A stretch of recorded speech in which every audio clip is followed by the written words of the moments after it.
ke perang. Ini perang melawan siapa?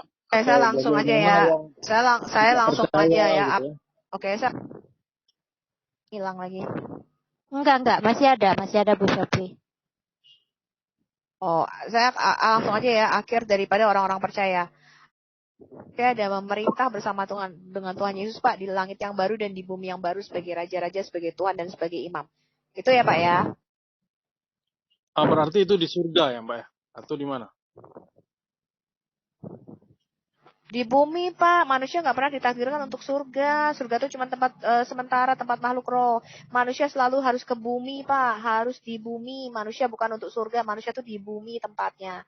Nanti kita akan semua berada di bumi yang baru. Bahkan di Wahyu 21 nanti tahta Allah akan turun ke bumi. Jadi Allah itu akan bertahta di tengah-tengah kita, Pak. Di bumi, bukan di surga. Ya maksudnya tadi dijelaskan ini di hari kedua itu penghakiman, bumi dihancurkan, kemudian dibikin bumi baru, ditempatin lagi seperti itu. Kemudian Iya. ini maksudnya gini, ketika Yesus ini turun di hari kedua, kemudian terjadi penghakiman. Di sini kan ada manusia yang berdosa, ada yang percaya gitu, mengikuti ajaran Yesus, seperti itu kan. Kemudian yang manusia yang masih hidup ini percaya atau tidak percaya, ini gimana, dipaksa mati atau diambil ruhnya begitu aja terus dibikin dunia baru? Ini saya bingung gitu ya. Enggak, gini loh. Kedatangan Yesus yang kedua itu ada beberapa tahap. Tadi yang saya katakan pertama dia datang di awan-awan. Ketika Yesus datang di awan-awan, Alkitab kami mengatakan orang yang percaya yang mati dibangkitkan dulu. Itu namanya kebangkitan tubuh. Tubuhnya dibangkitin lagi, disatukan Pak dengan rohnya, menggunakan tubuh kemuliaan yang baru. Kemudian orang yang percaya yang masih hidup diangkat utuh, bulat-bulat dalam kondisi hidup. Tubuhnya diubah dengan tubuh kemuliaan. Nah, itu kami akan disebutkan pesta dulu, namanya perjamuan kawin anak domba di surga. Nah, di bumi udah nggak ada lagi orang percaya Pak, karena Roh Kudus sudah diangkat. Di bumi tinggal orang-orang jahat aja. Dan terjadi masa penganiayaan besar yang kita sebut masa antikristus. Kemudian setelah masa penganiayaan besar itu, Tuhan akan datang kedua kalinya bersama dengan seluruh orang kudusnya. Itulah disebut dengan peperangan besar atau Harmagedon. Di mana iblis dengan seluruh pasukannya, dengan seluruh nabi-nabi palsunya, dengan seluruh orang-orang durhakanya, akan berperang melawan Yesus, para malaikatnya, dan orang-orang kudusnya. Itu yang disebut dengan peperangan besar. Setelah peperangan besar itu, masih ada masa pemerintahan 1000 tahun damai di bumi. Kemudian setelah itu, iblis akan dilepaskan sementara. Tadinya iblis diikat tuh di masa 1000 tahun damai. Kemudian iblis dilepaskan sementara, kemudian disaring lagi. Mana yang benar-benar murni cinta sama Tuhan, mana yang enggak. Baru setelah itu terjadi penghakiman, Pak. Penghakiman kedua kalinya yang memasukkan orang dan iblis ke dalam neraka selama-lamanya dan orang benar ke dalam kehidupan kekal. Baru setelah penghakiman itu, langit yang lama dan bumi yang lama ini dihancurkan dan Tuhan membuat langit yang baru dan bumi yang baru, dan kita semua akan memerintah di bumi yang baru. Gitu ya. Udah the end of the story. Oke, baik, berarti berarti nanti ketika telah diangkat semua orang yang percaya dengan Yesus, bumi ini terisi orang jahat semua ya, Mbak ya? Dan Orang-orang ketika yang tidak percaya, ya, karena Roh Kudus sudah diangkat. Jadi orang yang percaya yang hidup dan orang yang percaya yang mati nanti akan langsung diangkat. Diangkat dengan jasad-jasadnya gitu berada di bumi yang lain, Iya. atau planet yang Kok di lain bumi yang gitu ya? lain? Belum kan bumi yang lama, bumi yang baru dan langit yang baru belum diciptakan. Bukan di planet yang lain, Pak. Diangkat ke surga. Diangkat ke surga, kemudian nanti turunnya ke bumi gitu untuk perang tadi.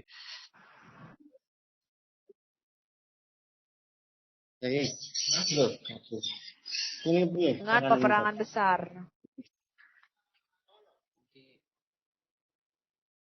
Karena gini, Mbak, kan sudah diangkat, orang-orang baik ini sudah diangkat ke surga. Tentunya sudah menikmati surga kan, enak di surga gitu ya. Kenapa harus diturunkan lagi di bumi terus berperang gitu kan? Ya bukan untuk surga. Yang mengatakan Yesus menjanjikan surga siapa? Berarti Kekristenan tujuan itu bukan masuk surga, Pak. Tujuan kekristenan bukan masuk surga. Tujuan kekristenan itu adalah menjadi tuan, imam, dan raja atas seluruh bumi. Jadi bumi ini kelak bakal ada kiamat, hancur atau enggak? Hancur, kan dikatakan.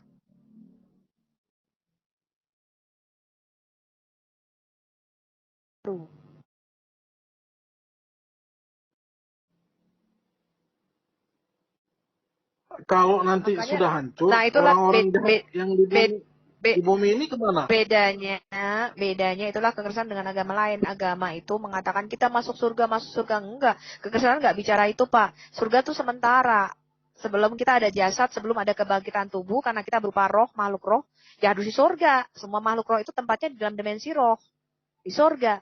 Setelah kita mempunyai kebangkitan tubuh, yang namanya manusia itu, ketika disatukan dengan jasadnya, harus ke bumi, Pak. Itu adalah namanya hukum kehidupan yang ditetapkan oleh Tuhan. Manusia tidak bisa dipisahkan dari materi pembuatnya. Harus ke bumi, harus balik lagi ke bumi. Bapak baca Wahyu 5 ayat 10. Kita nanti akan memerintah sebagai raja di bumi, bukan di surga. Terus nanti yang jahat yang dimatikan ini kemana, Mbak? Ke lautan api, Pak. Namanya lautan api selama-lamanya. Jadi, Bapak perlu tahu bahwa kita ini yang punya roh, baik iblis, malaikat, itu tidak bisa lenyap. Kalau di dalam Islam kan, di dalam Quran Bapak, nanti malaikat Israfil, Gabriel, semua akan lenyap, akan hilang, mati semua, kecuali wajah Allah. Nah, itu nggak ada di dalam Alkitab kita. Yang namanya roh itu tidak bisa lenyap, Pak, nggak bisa hilang. Roh itu artinya kekal. Roh itu tidak diciptakan, dia keluar dari dalam diri Allah. Roh kita itu tidak diciptakan. Roh kita itu dari hembusan nafas Allah, Pak. Roh itu bukan kun fayakun, jadilah rohnya Sofiatul. Nggak ada begitu, Pak. Roh kita itu dari hembusan nafas Allah. Kita nggak bisa mati-mati, kita tuh kekal. Yang namanya di dalam Alkitab, itu ada 2 kali kematian dan 2 kali kelahiran, Pak. Kematian yang pertama ada terpisahnya jasad dari roh kita. Kematian kekal yang disebut Alkitab di dalam Wahyu 20 ayat 14 adalah kematian kedua, yaitu terpisah dari Tuhan selama-lama. Jadi kata kematian itu bukan lenyap, nggak ada yang namanya lenyap. Lenyap tuh nggak ada. Di Alkitab tuh nggak ada yang lenyap. Iblis juga nggak bisa dilenyapkan, Pak. Iblis itu nanti akan selama-lamanya dimasukkan ke dalam lautan api. Karena apa? Karena dia roh, nggak bisa dihilangkan, nggak bisa lenyap. Malaikat juga nggak bisa hilang, nggak bisa lenyap. Dia hanya bisa terpisah dari Allah. Yang namanya kematian itu artinya terpisah dari sumber hidup.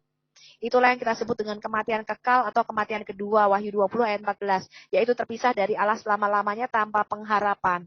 Jadi ketika kita terpisah dari sumber hidup, maka tidak lagi sukacita, damai sejahtera, tidak lagi pengharapan. Itu namanya kematian kekal di dalam neraka, Pak. Berarti nanti yang orang-orang jahat yang masuk neraka itu ruhnya ya? Wah, beserta jasad-jasadnya. Jasadnya kan dikubur di bumi, Mbak. Oh, dibangkitkan, Pak. Jasadnya dibangkitkan juga. Iya, dihakimi bersama jasad-jasadnya. Iya, semua yang masuk ke dalam lautan neraka, semua selama-lamanya. Kemudian yang baik-baik tadi, jasadnya dihidupkan lagi, terus hidup lagi di dunia. Dengan tubuh kemuliaan. Iya, di bumi dengan tubuh kemuliaan. Di bumi, bukan di surga. Berarti nanti di bumi ini, semuanya isinya orang-orang baik. Oh, Pak, bumi yang baru loh. Bumi ini nanti lenyap loh, Pak. Bumi ini udah jatuh dalam dosa loh. Di bumi yang baru nanti isinya orang baik semua. Iya, di bumi yang baru itu sudah tidak ada lagi yang namanya air mata, duka cita. Oh, berarti nanti di bumi yang baru manusia ini hidupnya abadi gitu. Iya, abadi, Pak. Hidupnya apa yang dikerjakan manusia yang sudah hidup abadi ini? Dia bagaimana? Maksudnya dia masih mengikuti kayak seperti kita hidup di dunia, kita bekerja, masih bangun tidur, masih mengikuti aktivitas di dunia ini, masih belajar, bagaimana, Mbak? Kitab Wahyu Ya, kalau Bapak tanya, bisa nggak nanti Sofiatul kita ngopi-ngopi bareng di Starbucks di bumi yang baru? Ya mainnya ketehe, nggak jelasin secara detail itu. Tapi yang pasti dikatakan kita akan memerintah sebagai raja-raja di bumi yang baru, memerintah sebagai raja. Yang nggak tahu bentuknya seperti apa, kita tidak menjelaskan dengan detail. Hmm.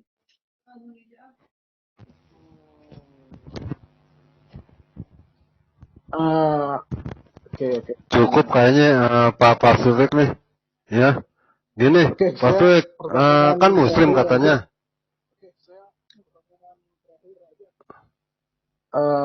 Enggak, katanya Muslim. Loh, Iya bang, saya Muslim ya?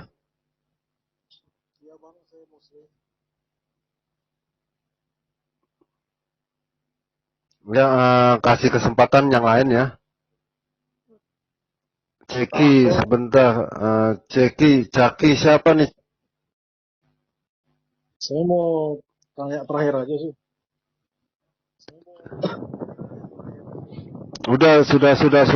Sudah banyak gantian yang lain ya. Nanti gantian lagi kalau misalnya ini. Silakan Caki. Iya bang, malam semua. Halo? Halo. Ya malam. Caki di mana nih? Ada angin gede nih. Masa sih? Halo. Iya. Iya bang. Ya silakan Caki apa? Muslim apa nih? Saya Muslim, KTP-nya Muslim. Oh, KTP-nya Muslim. Jadi kenapa hanya KTP aja yang Muslim? Jadi kagak pernah sholat, nggak pernah baca Al-Quran, nggak pernah gitu. Pernah. Cuma kan saya suka dengerin yang seperti ini. Dan kebetulan saya ngikutin Oh, oke lah. ketika hari ini. Udah 3 hari ini. Oke. Jadi Bapak mau bertanya. Ya, silakan Pak, silakan. Suka belajar, pengen tahu wawasan aja. Makanya saya suka diem cuma dengerin aja. Saya sih tertarik sama omongan tadi yang dibicarakan sama siapa tadi? Ibu Sopiatul. Ibu Sopia Azara tuh. Bapak follow ya. Boleh. Kok suaranya gak kedengaran ya?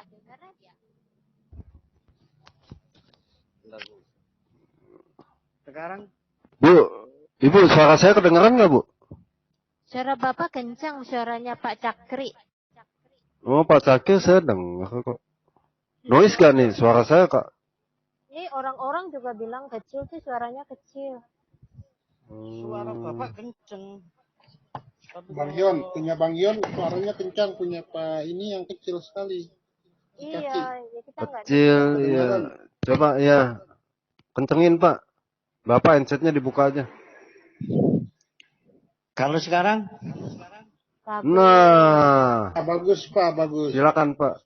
Ya. Bapak kan mengaku ke Islam KTP ya. Lalu Bapak mau belajar. Artinya kalau nanti bertanya Bapak disimak jawabannya gitu Pak.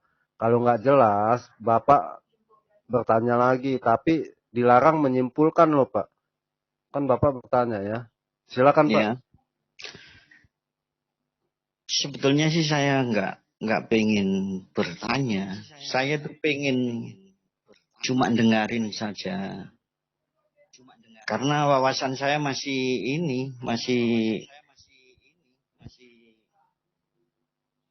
pendek gitu nah.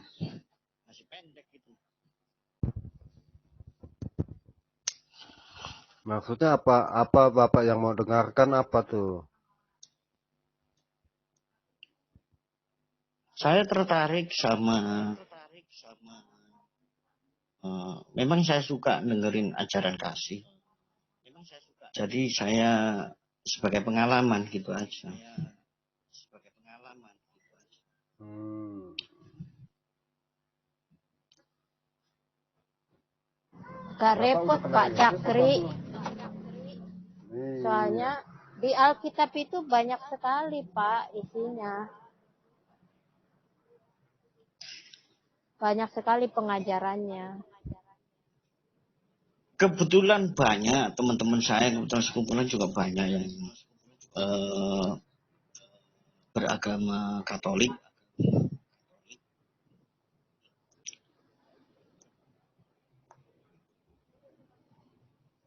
Cuma kan kadang-kadang infonya beda-beda. Oh, yang beda apanya Pak? Yang pernah Bapak dengar?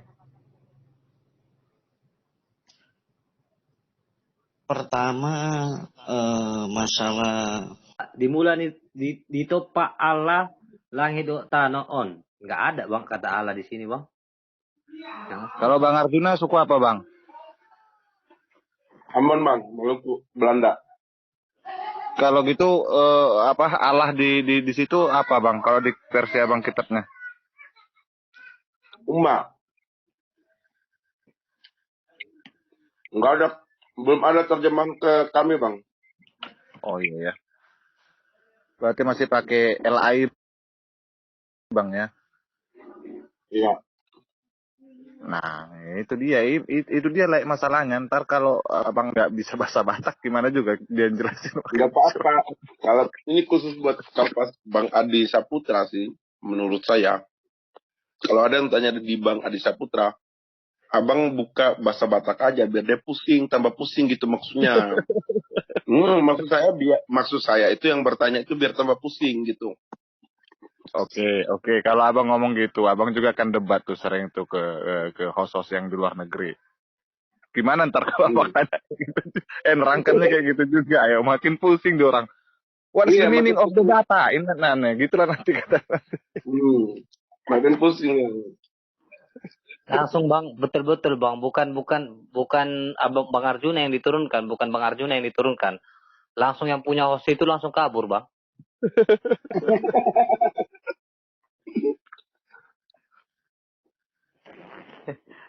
Otomatis kan di orang itu kan apa kamu you speak English? Yes.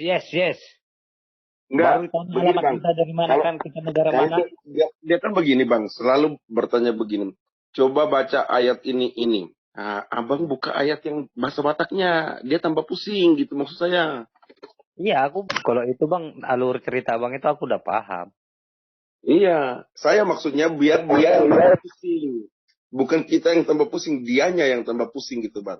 Ketika dia tanya ayat Alkitab Yohanes sekian, Abang buka Alkitab bahasa Bataknya. Jadi, Yohanes berapa? Yohanes ini, baru Abang baca. Di sini tambah pusing kan dia gitu. Mana ada langsung seka aja. Mana ada kata Allah di sini? Kau jangan kau tambah kalimat gitu aja langsungnya. Iya, langsung begitu. Kan tambah pusing dia. Mentok dia langsung nggak tahu dia mau bilang apa lagi. Iya, mentok langsung. Apalagi Bapak katanya, apalagi Bapak. Yang dibilang kan aku dan Bapak adalah satu. Begitu kita kasih tunjuk ayat itu, coba lihat di sini.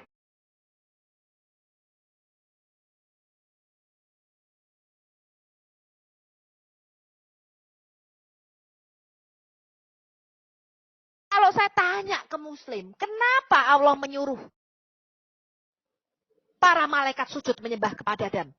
Bengong, nggak ngerti, karena jawabannya di Alkitab. Saya kan sudah ngomong. Ketika kamu kehilangan kitab Taurat, Injil, dan Zabur, kamu tidak akan tahu rencana Allah. Karena di dalam Quranmu tidaklah kami menjadikan manusia dan jin kecuali untuk menyembahku. Tapi Allah menyuruh kamu sujud menyembah kepada Adam, para malaikat tuh.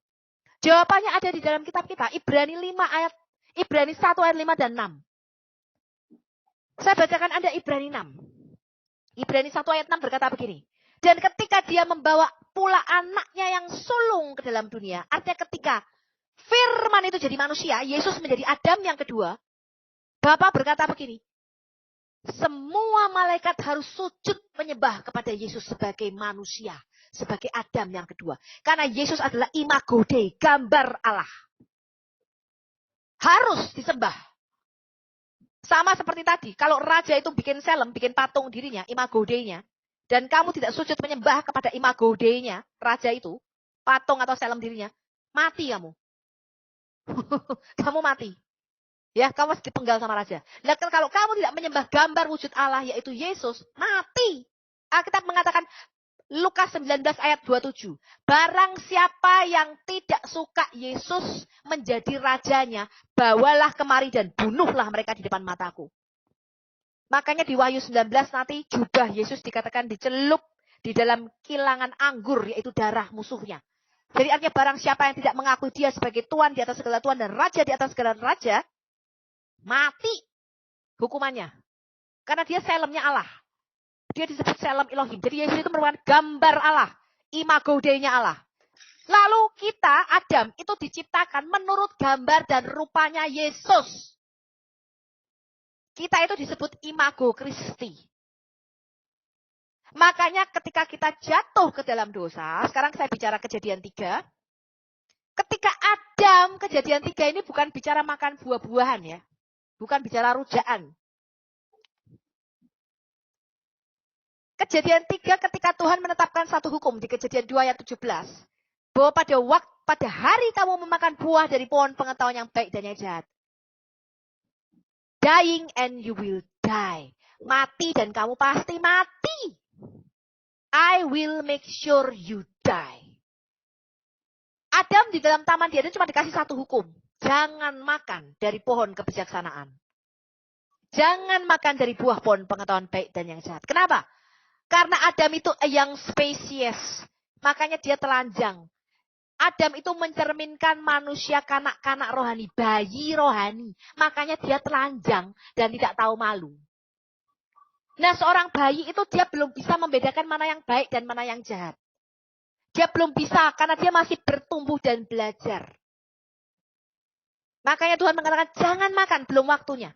Kamu belum bisa membedakan mana yang baik dan yang jahat. Kamu harus ikuti otoritas kerajaan sorga untuk bisa mengetahui mana yang baik dan mana yang jahat. Sebaliknya, makhluk-makhluk surgawi itu tidak diciptakan dengan kanak-kanak. Makanya kamu tidak akan pernah mendengar malaikat itu dari bayi tumbuh jadi besar terus malaikat pergi sekolah. Makhluk surgawi atau malaikat itu diciptakan full of wisdom, penuh dengan kebijaksanaan. Jadi pada hari malaikat kerubim, serafim itu diciptakan Tuhan, mereka itu sudah dewasa. Mereka bisa membedakan mana yang baik dan yang jahat. They know, mereka tahu. Makanya ketika mereka melakukan dosa, yaitu memberontak terhadap kerajaan sorga, tidak bisa diampuni dosanya. Karena apa? Kalau anak-anak umur 3 tahun, saya kasih tahu kamu, kalau dia nyolong roti, kemudian dia pukul temannya, kayak saya dulu pernah dijorokin teman saya waktu naik sepeda, umur 3 tahun, yang jorokin saya juga umur 3 tahun. Bisa dituntut tidak kira-kira anak 3 tahun ini?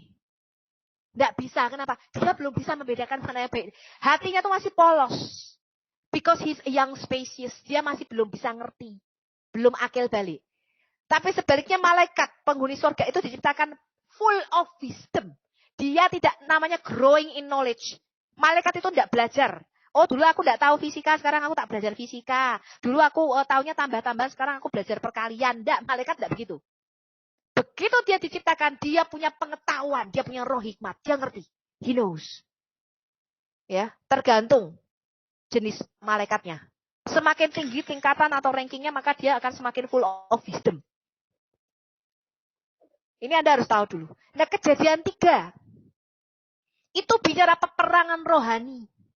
Bicara peperangan rohani Adam dengan iblis. Itu makhluk roh. Itu kerub. Ular nakash itu bicara kerub penjaga tahta Allah. Kerubim. Adam kalah di dalam peperangan rohani itu. Dia memproklamasikan kemerdekaan kerajaan Adam di bumi dari otoritas kerajaan sorga. Dia nggak mau dengerin firman Tuhan jangan makan dari buah pohon pengetahuan yang jahat, yang baik dan yang jahat. Dia jatuh, dia dengarkan perkataan iblis. Dan bersamaan dengan jatuhnya Adam, Maka dia memproklamasikan kemerdekaan daerah koloni kerajaan bumi dari otoritas kerajaan sorga. Dan dia memindahkan kerajaan Bani Adam di bumi ke tangan yang kita sebut dengan penguasa kerajaan angkasa. Kalian kalau nggak percaya baca Efesus 2 ayat 1 dan 2. Di mana kerajaan bumi ini berpindah dari kerajaan sorga, kantor pusatnya pindah headquarters. Pindah kantor pusat kita. Menjadi di bawah penguasa kerajaan angkasa. Namanya iblis. Dan iblis ini berkuasa di kerajaan maut namanya. Di kerajaan kematian. Oleh karena dosa satu orang yaitu Adam. Dia jatuh, dia meleset dari tujuan semula menjadi citra dan gambarnya Allah. Adam jatuh, meleset. Dia kehilangan kemuliaan Allah. Dia memindahkan kerajaan bumi ini di bawah kerajaan maut. Oleh karena dosa satu orang yaitu Adam, maka dosa masuk ke dalam dunia dan maut menjalar kepada kita semua. Kematian masuk ke dalam dunia. Jadi yang ditebus Yesus itu dosa asal. Tadi kita bicara ya, bukan dosa perbuatan. Pembunuhan, perzinahan, pencurian itu buah-buah perbuatan dosa yang kita lakukan karena kita sudah jatuh dalam kondisi fallen state. Kita itu fallen state. Jadi kondisi kita tuh jatuh dari imago Dei, dari menjadi citranya Allah, jatuh kita. Kita kehilangan kemuliaan Allah tadi. Kita tidak lagi bisa menjadi segambar dan serupa dengan Allah. Sehingga kejatuhan kita ini menyebabkan kita berbuat dosa. Berbuahkan perbuatan-perbuatan dosa. Yaitu pembunuhan, percabulan, pencurian, perzinahan, dan lain-lain rupa-rupa kejahatan. Itu Anda harus tahu dulu urutannya. Jadi kalau orang Muslim itu bingung pada penghakiman nanti di akhir zaman. Nanti mereka pengen tahu, nanti penghakiman, tadi kan pertanyaan gitu, nanti gimana Bu Sofi, nanti penghakimannya itu aku suruh jalan di jembatan Siratal Mustaqim enggak? Apa nanti dosa dan amalku ditimbang, pakai timbangannya digital apa manual? Mereka itu bingung pada penghakiman nanti di akhir zaman, piye ya Bu Sofi, kira-kira aku masuk surga apa enggak? Tetapi Alkitab mengatakan, penghakiman Tuhan sudah dijatuhkan Tuhan di taman di Eden. Bukan nanti. Sudah dihakimi. Bersamaan dengan kejatuhan Adam, manusia yang pertama, maka seluruh dunia ini sudah jatuh ke dalam kematian. Bagi Tuhan, semua Adam dan anak cucunya ini sudah terhilang dan mati dan pasti masuk neraka sesuai dengan surah Maryam ayat 71. Makanya di Yesaya 64 Tuhan mengatakan begini, amal salehmu seperti kain kotor. Tidak guna, kenapa? Loh kamu sudah mati kok bisa bikin amal. Bagaimana mungkin orang yang kondisinya mati itu bisa berbuat kebaikan? Wong dia mati. Itulah sebabnya Yesus berkata, aku telah turun dari surga. Aku datang ke dalam dunia supaya kamu mempunyai hidup dan hidup dalam segala kelimpahannya. Orang-orang bingung, loh aku kan sudah hidup. Enggak. Di hadapan Tuhan kita semua mati. Dan kita semua sudah pasti masuk neraka. Itu kabar buruk. Bad news. Kabar buruk adalah kita semua tuh mesti mati. Siap-siap gue kamu peti mati.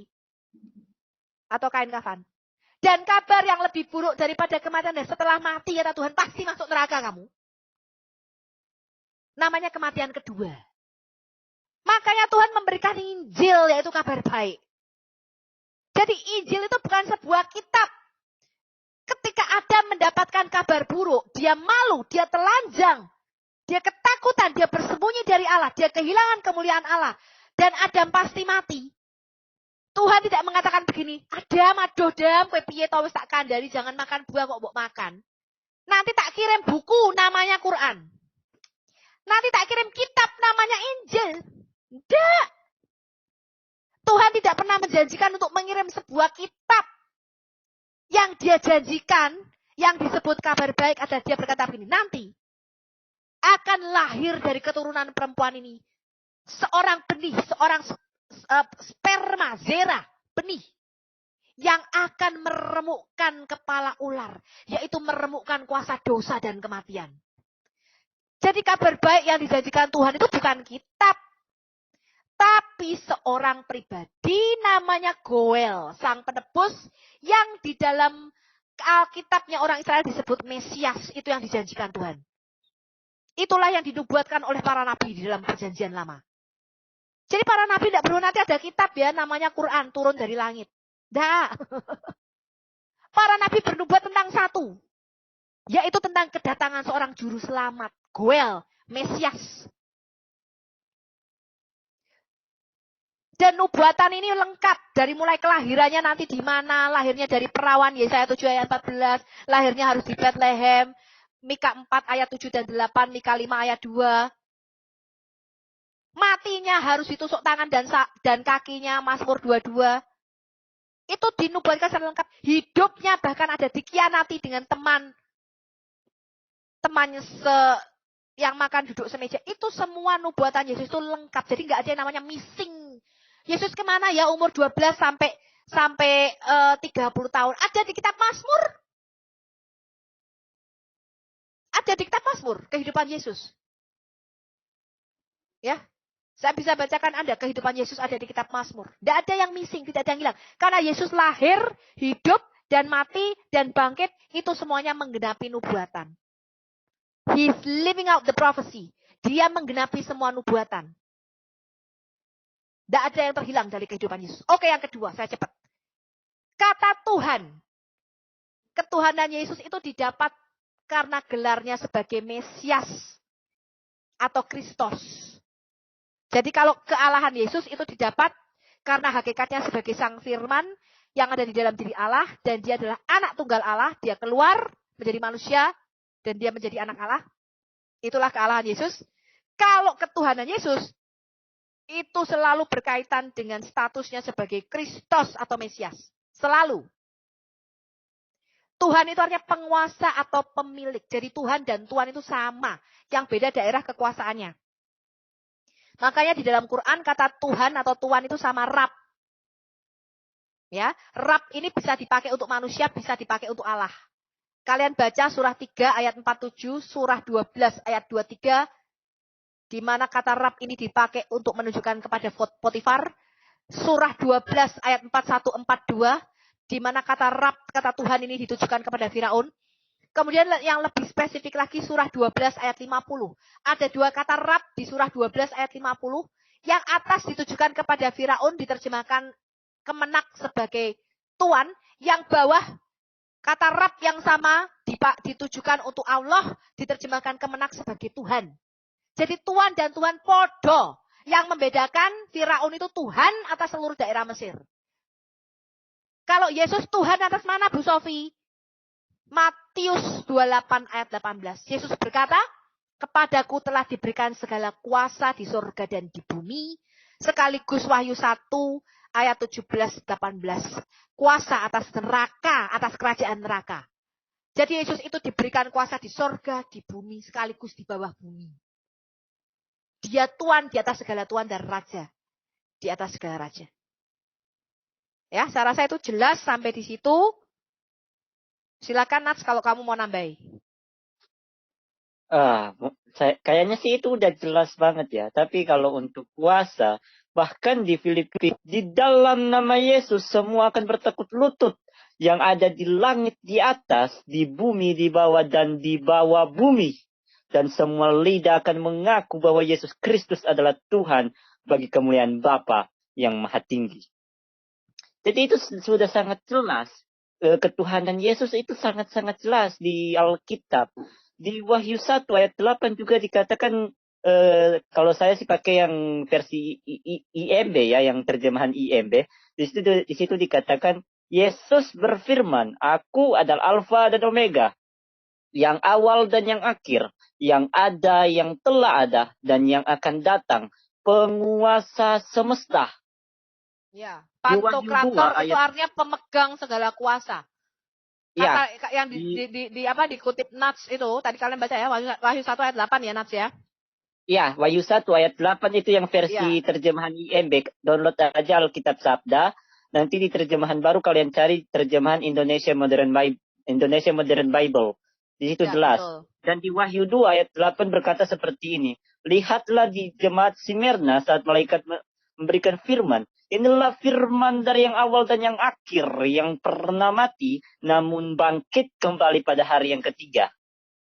Di Wahyu 21 ayat 7, di situ dikatakan, barang siapa menang, dia akan mewarisi semua ini, dan aku akan menjadi Elohimnya, dan mereka akan menjadi anakku. Jadi itu sangat-sangat jelas. Ayat-ayat ini sangat jelas menunjukkan bahwa Yesus Kristus adalah Tuhan dan Elohim itu sendiri. Wahyu 5 ayat 6 dan 10 juga, Wahyu 5 ayat 6 sampai 10 di situ dikatakan, tua-tua yang ada di surga itu semua sujud menyembah anak domba Elohim. Dan semua yang ada di surga itu akan menjadi penguasa atas bumi. Yaitu kita-kita. Kita-kita ini akan menjadi penguasa atas bumi. Di saat kita sudah sampai ke Yerusalem baru. Kita semua akan menjadi penguasa. Karena apa? Karena kuasa dari anak domba Elohim itu. Ya, silakan yang lain. Ya, saya tambah sedikit. Jadi tadi rencana awal Tuhan itu di Kejadian 1 ayat 26 sampai 28. Menjadikan Adam sebagai Tuhan, imam dan raja atas seluruh bumi. Memerintah di bumi. Karena manusia jatuh ke dalam dosa. Dia jatuh dalam yang kita sebut dengan the fallen state. Kondisinya itu sudah jatuh dalam dosa sejak kita dilahirkan. Bukan buah perbuatan dosa ya. Bayi itu belum melakukan perbuatan dosa. Tapi kondisinya itu sudah jatuh dari citranya Allah. Kita sudah tidak lagi menjadi segambar dan serupa dengan Allah. Yesus datang mengembalikan kita ke dalam citranya. Makanya dikatakan kita dirubah menjadi serupa dengan gambar anaknya. Kita dikembalikan status kita menjadi serupa dan segambar dengan Allah.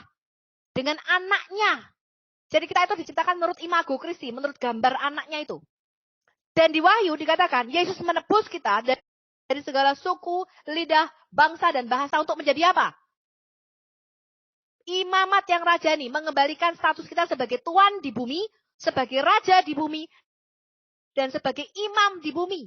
Makanya Wahyu 5 ayat 10 dikatakan, kita akan memerintah sebagai raja di bumi, bukan di surga. Di bumi. Itulah yang kalian hilang. Kalian tidak bisa lihat rentetan cerita ini. Kenapa? Saya kasih tahu Anda. Kalau Anda melihat satu film, episodenya berjilid-jilid. Anda itu cuma lihat akhirnya tok, endingnya tok. Anda bingung. Loh kok tiba-tiba tidaklah kami menjadikan manusia dan jin kecuali untuk menyembahku. Kok tiba-tiba akulah yang menurunkan kitab Taurat, Zabur, dan Injil. Tapi kitab Taurat, Zabur, dan Injilnya kok hilang. Kalian itu tidak baca seri satunya. Lihat dulu seri satunya. Kok tiba-tiba ada peperangan, ada ini. Bingung pasti kenapa. Lah kalian tidak lihat seri pertamanya kok. Saya kalau nonton film ya misalnya ya. Sama keluarga saya. Kalau serinya terakhir. Kita pasti bingung. Loh, kok tiba-tiba kok ini nangis kenapa toh? Kok tiba-tiba ini mati? Tadi matinya kenapa? Kenapa? Kita tidak melihat rentetan ceritanya itu dari awal. Sehingga timbul pertanyaan, loh Yesus kenapa Tuhan jadi manusia? Lah karena tadi kamu kehilangan kitab Taurat. Karena bumi ini telah diberikan kepada anak manusia. Kamu baca Mazmur 8. Tuhan memberikan bumi ini kepada kita, Adam. Dan segala sesuatu di bumi ini telah diletakkan Tuhan di bawah kakinya Adam.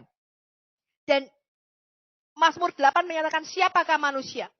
Sehingga engkau menjadikannya hampir sama seperti Allah. Dan segala sesuatu yang telah kau letakkan di bawah kaki Adam. Mazmur 115 ayat 16. Langit itu adalah langit kepunyaan Tuhan. Tetapi bumi ini telah diberikannya kepada anak-anak manusia. Karena itu ketika manusia jatuh. Tidak lagi mempunyai status. Kita kehilangan status sebagai Tuhan, imam, dan raja. Dia mengutus anaknya yang tunggal untuk menebus kita, saudara-saudaranya. Tebus ini.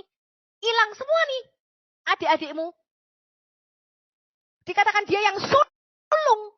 Dialah anak tunggal Allah. Anaknya yang sulung. Dia membawa anaknya yang sulung ke dalam dunia untuk menebus kita, saudara-saudaranya. Dia harus menjadi manusia. Karena bumi ini telah diberikan kuasanya kepada manusia. Itulah sebabnya di Matius 4 dan Lukas 4 ke Adam sebagai manusia. Iblis berkata begini, dia menunjukkan kepada Yesus seluruh kerajaan di bumi dan segala kemegahannya. Kemudian Iblis berkata begini, semua kerajaan di bumi ini akan kuberikan kepadamu, kata Iblis. Kalau kamu sujud menyembah kepadaku. Karena semua kerajaan di bumi ini telah diberikan kepadaku dengan cuma-cuma. Loh, kapan kerajaan bumi ini diserahkan ke tangan iblis, yaitu ke tangan kerajaan penguasa angkasa? Pada waktu Adam yang pertama jatuh ke dalam dosa, Kejadian 3, dia memproklamasikan kemerdekaan kerajaan bumi ini dari otoritas kerajaan sorga. Dia nggak mau lagi tunduk pada kerajaan sorga. Kita itu pindah kantor pusat. Dan sejak Adam jatuh ke dalam dosa di Kejadian 3, Allah itu memisahkan dimensi roh dengan dimensi fisik kita. Sehingga Adam itu tidak lagi bisa ketemu Tuhan dengan gampang. Kita tidak lagi bisa melihat malaikat dengan gampang. Kita tidak bisa lagi ketemu Tuhan. Dan makhluk-makhluk roh dengan mudah. Kenapa? Dimensinya disop.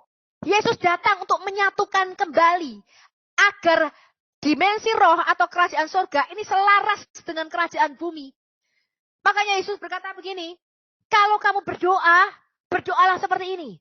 Bapakku yang ada di sorga, dikuduskanlah namamu. Datanglah kerajaanmu dan jadilah kehendakmu di bumi.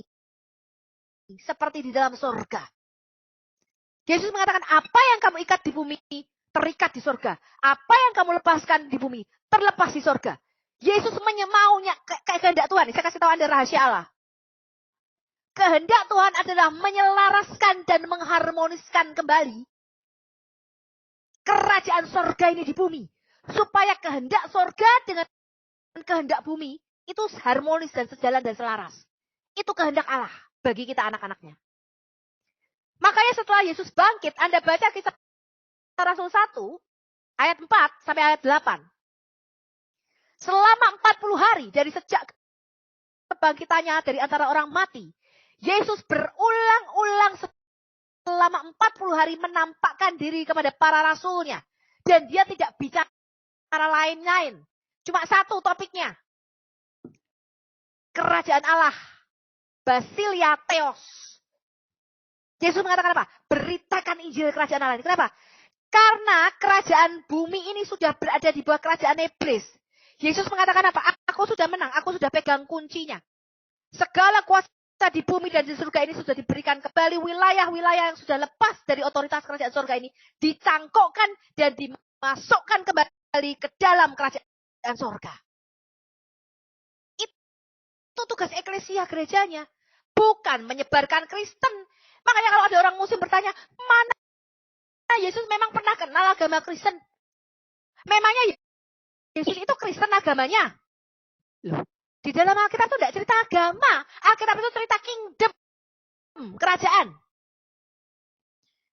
Di Kejadian 1 ayat 26, ketika Tuhan berkata, marilah kita menjadikan manusia menurut gambar dan rupa kita. Dan biarlah dominion. Biarkan mereka mempunyai daerah kekuasaan.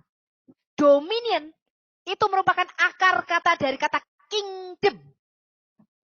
Kingdom itu singkatan dari king dominion. Artinya daerah kekuasaan raja. Itu namanya kerajaan. Seorang raja yang tidak punya daerah kekuasaan namanya Raja Wayang. Petruk namanya. Ketika Tuhan mengatakan let them have dominion. Biarkan Adam kamu tak jadikan penguasa atas seluruh bumi. Tak jadikan imam. Tak jadikan raja atas seluruh bumi. Betul nggak, Nats? Betul sekali. Jadi Alkitab itu tidak pernah bicara agama. Tidak ada agama di Alkitab. Alkitab itu bicara kingdom, kerajaan. Makanya Yesus berulang-ulang kali memberitakan Injil kerajaan Allah. Bukan Injil agama Kristen. Kalau kalian kehilangan kitab Taurat Musa, kitab para nabi dan kitab Mazmur, nggak ngerti rencana Allah. Lah wong rencana Allah di dalam Quran tidaklah kami menjadikan manusia dan jin kecuali untuk menyembahku kok. Itu beda. Rencana awal Allah untuk Adam adalah menjadikan Adam Tuhan, Kyrios, penguasa atas seluruh bumi. Menjadikan Adam imam dan raja atas seluruh bumi. Makanya di kitab Wahyu nanti kita dikembalikan lagi. Mereka dari segala suku, bangsa, lidah, dan bahasa. Dan menjadikan mereka imam-imam dan raja-raja yang memerintah di bumi. Loh.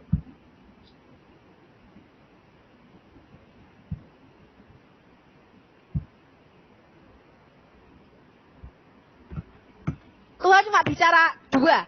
Satu, yang mengakui ketuhanannya, kekiriosan atau kepenguasaannya, dan mengakui dia sebagai Kristus, penguasa tunggal, satu-satunya, mutlak. Masuk surga sebelah kanan. Yang kedua, antikristus, yaitu yang menyangkal Bapa sekaligus anak, sebelah kiri, masuk neraka. Tidak ada kapling-kapling nanti agamamu apa nak delok KTP-mu. Lu KTP-ku belum dicetak lagi ya Tuhan, aku jane yo agamaku yo Kristen Tuhan. Tapi KTP-ku masih Muslim, aku tidak bisa masuk surga Tuhan. Masuk surga bukan berdasarkan KTP. Alkitab tidak bicara agama, Alkitab bicara kamu for Christ, kamu di pihaknya Tuhan atau kamu melawan Tuhan, itu aja. Di pihak Tuhan artinya kamu mengakui dia sebagai Kristus, sebagai penguasa tunggal di dalam hidupmu, sebagai Raja Mesias.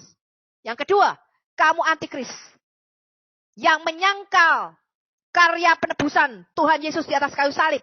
Kamu mengatakan dia diserupakan, itu antikris. Kamu memberitakan Injil yang lain. Galatia 1 ayat 6 sampai dengan 9. Yaitu orang-orang yang memberitakan Injil yang berbeda. Yang menyatakan Yesus tidak mati, tapi diserupakan. Itu antikristus. Dia menyangkal Bapa sekaligus anak. 1 Yohanes 2 ayat 22. Antikristus.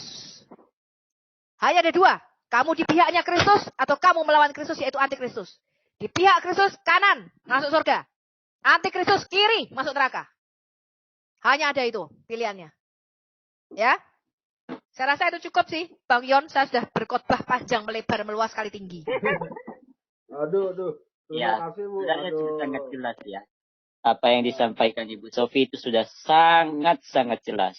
Di Yohanes 3 ayat 18 di situ dikatakan barang siapa percaya dia tidak akan dihukum, melainkan barang siapa yang tidak percaya dia akan dihukum dengan seadil-adilnya. Roma 10 ayat 9 di situ dikatakan sebab barang siapa yang dari mulutnya mengaku bahwa Yesus Kristus adalah Tuhan dan dari dalam hatinya percaya bahwa dia telah dibangkitkan dari antara orang mati, dia akan diselamatkan. Tetapi kalau di Wahyu 21 ayat 8 di situ dikatakan, namun bagi orang-orang penakut, orang-orang yang tidak percaya, orang-orang yang masih berbuat kejahatan keji, para pembunuh, pencuri, pesundal, pesina, dan pendusta mendapatkan tempat di lautan api yang menyala-nyala. Jadi sudah sangat-sangat jelas. Amin. Pilihannya hanya ada dua. Pilihannya hanya ada dua. Kalian percaya dan mau melakukan